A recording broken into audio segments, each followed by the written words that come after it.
Hello, everyone. I'm Connor Lokar, checking in for our latest Trends Talk here at ITR Economics. And today we're rounding up the good news, because quite frankly, I think we all need it right now. For the last 12 weeks or so, give or take, we've been the dealers of almost exclusively bad news here at ITR as far as the U.S. and global economies are concerned. And contrary to what some of you may believe, being the economic Grim Reapers is not a role that we enjoy playing. And turning on the news outside of ITR in recent weeks has, I'm sure, yielded little else than grim COVID-19 case and death totals, disturbing unemployment reports and images, civil unrest, and everything else that you can expect in a general election year. But believe it or not, there are some slivers of good news peeking out, if you know where to look. And here at ITR, we do. So let's take a look at what we've got. First off, the retail environment has stabilized in its weekly rates of decline and transition to recovery. A new tool that we found as a result of COVID-19 and the speed of the economic collapse and our search for more dynamic metrics is the Johnson Redbook Weekly Retail Indices, which gives us a little more dynamic look at the retail space here in the United States. And we have derived weekly rates of change from these data points to cyclically measure the retail spending, and the rates of change are telling a story of recovery. That's great news. Both total and more severely affected department store retail sales have arrested their free falls, respectively, with the rates of change bottoming out on a weekly basis from early to mid-May. Now, to be fair, what we're seeing is an improvement in the week-over-week decline in retail sales relative to last year. So that's another way of saying that we're spending less than we were last year in recent weeks. But that's a problem. That is a problem for consumer spending-driven economy like ours. But the rate at which our retail spending is declining is actually improving. We're seeing things recovering. I would think of it as the bleeding slowing down, not necessarily stopping. And so it appears that bandage made up of combined coordinated policy efforts from the Fed, from the CARES Act, the PPP, and the gradual reopening of the U.S. Especially is making a difference, and a positive one.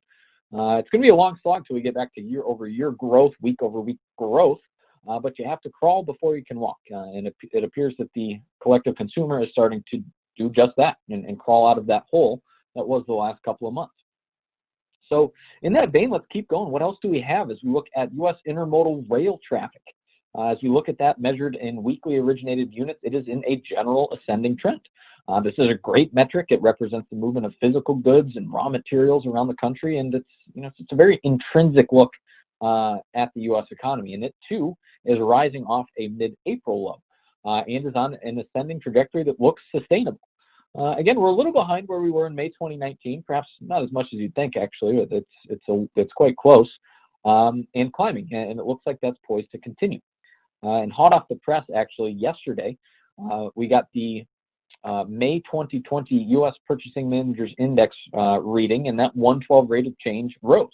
It came off of an April low and rose in May.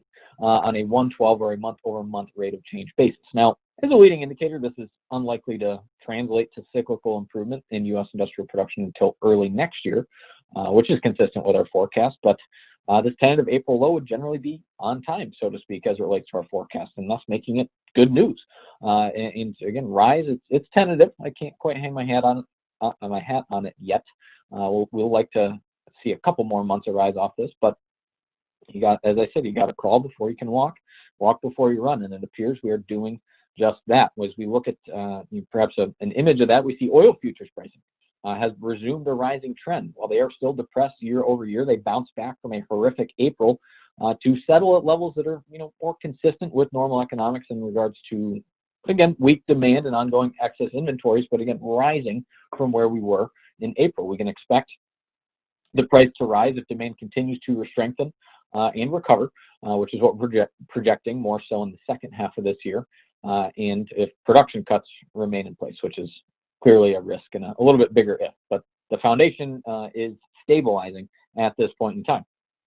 And also in financial markets, we see the stock market is having itself quite a run, which has personally surprised me a little bit, but I'll take it. those green numbers in everyone's stock apps, their 401k statements, that's just such a welcome reversal from March, and great to see. And on top of all of this, perhaps most importantly, is that we still have ongoing declines in daily COVID-19 case and death trends in the United States and elsewhere across the globe, even as we are reopening here, as we are reopening abroad and sending folks back out into the world. And that is such good news. So economically speaking, health speaking, there is a light at the end of the tunnel. It's gotten a little bit closer and a little bit brighter in the last few weeks, and it does not appear to be a train. Hopefully, this serves as a much needed breath of fresh air for all you listeners. Thanks for checking in. I'll see you next time.